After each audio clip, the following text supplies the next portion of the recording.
বাজারের কেনা শুকনা চালের গুঁড়া দিয়ে আজকে আপনাদেরকে মাত্র 10 থেকে 15 মিনিটের ভেতরে তৈরি করে দেখাবো ভাপা পিঠা। হ্যালো এভরিওয়ান, আসসালামু আলাইকুম। Welcome back to my channel. আমার চ্যানেলে আপনাদেরকে নিউ একটা ভিডিওতে ওয়েলকাম জানিয়ে আজকে শীতের রানী যেটাকে বলা যায় ভাপা পিঠার রেসিপি নিয়ে চলে আসলাম। তো আশা করি পিঠার রেসিপি আপনাদের খুবই ভালো লাগবে। চলুন আর দেরি না করে দেখে আসি কিভাবে এই মজাদার পারফেক্টভাবে আপনারা ভাপা পিঠাটা তৈরি করে নিতে পারবেন। প্রথমেই হচ্ছে একটা বাটি নিয়ে নিলাম। এর মধ্যে হচ্ছে এখন আমি শুকনা চালের গুঁড়া নিয়ে নিচ্ছি। যেটা হচ্ছে আমরা বাজার থেকে কিনতে পাই সেটাই নিয়ে নিচ্ছি। তো এখানে হচ্ছে আমি 3 কাপ আজকে বানাচ্ছি 3 কাপ দিয়ে। তো 3 কাপ মেপে নিয়ে নিলাম। এরপর হচ্ছে অল্প একটু লবণ দিয়ে মিক্সড করে নিচ্ছি। তো এখন হচ্ছে আমি ভাপা পিঠার গোলাটা বানিয়ে নিচ্ছি। তো আমি হচ্ছে মিল্ক দিয়ে বানিয়ে নিচ্ছি। হোল মিল্ক যেটা আমি সেটা দিয়ে করতেছি। আপনারা যেকোনো মিল্ক দিয়ে কিন্তু করে নিতে পারবেন। আর মিল্কটা হচ্ছে কুসুম গরম, মানে হচ্ছে আপনি একটা আঙ্গুল চুবিয়ে রাখতে পারবেন এরকম টাইপের গরম। তো একসাথে কিন্তু আবার সব মিল্ক দিয়ে দেওয়া যাবে না। অল্প, অল্প করে মিল্ক দিচ্ছি আর হচ্ছে এটাকে আমি মিশিয়ে নিচ্ছি। নির্ভর করবে যে আপনার চালটা কীরকম শুকনা সেটার উপরে, কারো কম বেশি লাগতে পারে কিন্তু।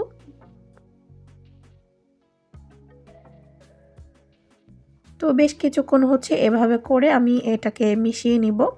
মানে অল্প, অল্প করে দিতে হবে আর অল্প, অল্প করে এটাকে মিশিয়ে নিতে হবে আর কি। তো আজকের ভাপা পিঠার গোলাটা আমার একটু নরম হয়ে গিয়েছে, মানে মিল্কটা একটু বেশি পড়ে গিয়েছে। তারপরেও ঠিক আছে, যেহেতু মিল্ক দিয়ে বানাচ্ছি, যদি পানি দিয়ে বানাতাম তাহলে হচ্ছে মানে আরেকটু কম লাগতো আর কি। তো আর কিন্তু মিল্ক দেওয়ার প্রয়োজন নাই, আমার কিন্তু এটা এখন হয়ে গিয়েছে। তো এখন হচ্ছে আমি সবগুলো আবার ভালো করে একটু মিশিয়ে নিচ্ছি। তো এটাকে হচ্ছে আমি ঢাকনা দিয়ে রেখে দিব 10 থেকে 15 মিনিটের জন্য। তো আমি একটু মুট করে দেখতেছি যে এটা হয়েছে কিনা। তো এটা কিন্তু হয়ে গিয়েছে। তো ফিরে আসছি আমি 10 মিনিট পর। তো এটাকে ঢাকনাটা দিয়ে দিচ্ছি 10 মিনিটের জন্য। তো 10 মিনিট এটাকে রেস্টে রাখতে হবে। ফিরে আসলাম 10 মিনিট পর। এখন হচ্ছে ঢাকনাটাকে উঠিয়ে নিচ্ছি। আর কিন্তু এখন অনেকটাই এটা মানে ঝরঝরা হয়ে গিয়েছে আগের থেকে। তো আবার হচ্ছে আমি একটু মিশিয়ে নিচ্ছি, তারপর হচ্ছে এটাকে আমি চেলে নিব। তাহলে হচ্ছে আপনার ভাপা পিঠার যেই চালগুলা একদম পারফেক্টভাবে হবে। তো এইজন্য হচ্ছে আমি একটা চালনি নিয়ে নিচ্ছি। আপনাদের বাসায় যে ধরনের চালনি থাকবে আপনারা কিন্তু সেটা দিয়েই করে নিতে পারবেন। তো আমার বাসায় হচ্ছে যেটা ছিল আমি হচ্ছে আজকে সেটা দিয়েই করে নিচ্ছি। তো দেখতেই পাচ্ছেন এভাবে করে হচ্ছে আমি এটাকে চেলে নিব।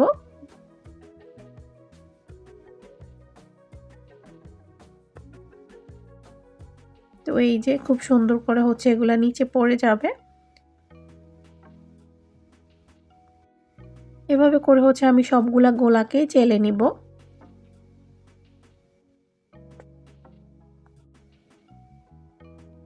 তো এই যে এটা হচ্ছে এরকম টাইপের হবে।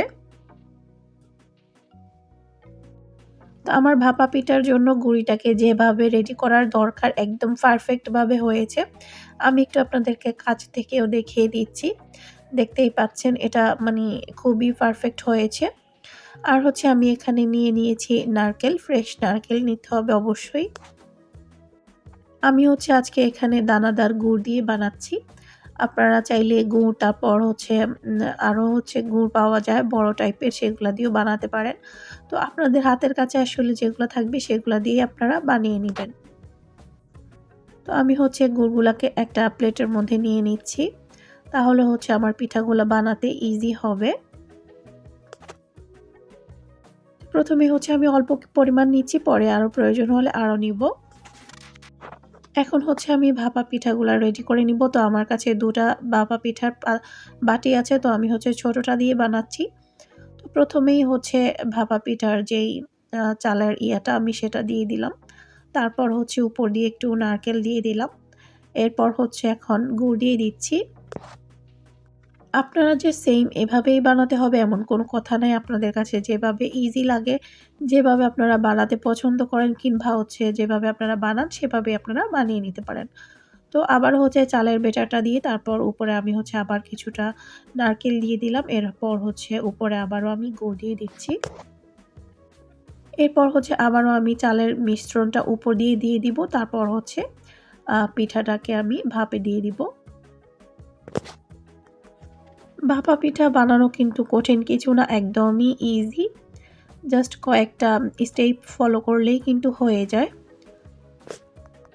তো বাংলাদেশে আসলে রাস্তার পাশে হচ্ছে এভাবেই ভাপা পিঠাগুলাকে বানায় হোয়াইট করে। তো দেখতে আসলে ভালোই লাগে। আমি হচ্ছে একটা নেটের কাপড়কে ভালো করে ধুয়ে তারপর হচ্ছে এখন এটার মধ্যে পিঠাটাকে ঢুকিয়ে এখন হচ্ছে ভাপা পিঠার পাতিলের উপরে দিয়ে দিচ্ছি ভাপে।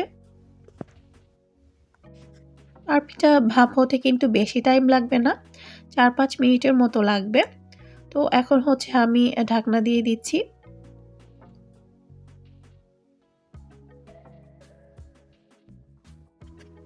তো এখন হচ্ছে আমি চেক করে দেখব যে আমার এই পিঠাটা হয়েছে কিনা। সেটা কিভাবে বুঝবেন? উপর দিয়ে একটু আপনারা হাত দিলেই বুঝতে পারবেন যে পিঠা হয়েছে কিনা। যদি পিঠা হয়ে যায় তাহলে শক্ত টাইপের থাকবে, আর না হলে নরম থাকবে। তো আমার পিঠাটা কিন্তু হয়ে গিয়েছে। তো গরম, গরম ভাপা পিঠা এখন হচ্ছে আমি একটা প্লেটের মধ্যে নিয়ে নিচ্ছি প্রথমে। আর দেখতেই পাচ্ছেন কতটা সুন্দর হয়েছে মাশাআল্লাহ, আর একদম পারফেক্ট হয়েছে। এখন হচ্ছে আমি আরও একটা পিঠাও বানিয়ে নিচ্ছি। তো সেম ভাবে করেই আমি আরেকটা পিঠাও বানিয়ে নিচ্ছি। তো আমার চ্যানেলে কিন্তু আরও ভাপা পিঠার রেসিপি আছে, আপনারা চাইলে কিন্তু সেটাও দেখে নিতে পারেন। আমি ডেসক্রিপশন বক্সে সবগুলা লিঙ্ক দিয়ে দিব। আপনাদের কাছে যেটা ভালো লাগে সেটা দেখেই কিন্তু আপনারা শীতকালে ভাপা পিঠা বানিয়ে দেখবেন। যেহেতু শীতকালে ভাপা পিঠা আসলে একবার না খেলে হয় না, তো সেজন্য একবার হলেও বানিয়ে দেখবেন। আশা করি আপনাদের ভালো লাগবে। তো এখন হচ্ছে সেম ভাবে আমি হচ্ছে আবারও গুড়টা দিয়ে দিলাম। তারপর হচ্ছে এখন চালের সেই মিশ্রণটা দিয়ে দিলাম। তো এখন হচ্ছে এটাকেও আমি ভাপে দিতে নিয়ে যাব। তো এখন হচ্ছে আমি ভাপা পিঠার পাতিলের উপরে আবারও পিঠাটাকে দিয়ে দিচ্ছি।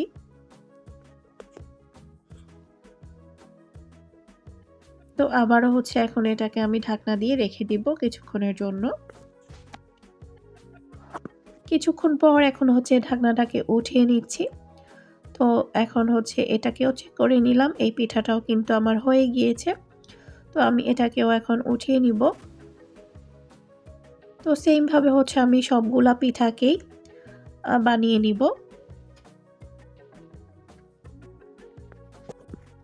তো এই যে আমি হচ্ছে এখন পিঠাগুলা বানিয়ে নিয়েছি, আর আপনাদেরকে একটু আমি ভেঙে ভেতরটাও দেখিয়ে দিচ্ছি যে ভিতরটা কীরকম হয়েছে।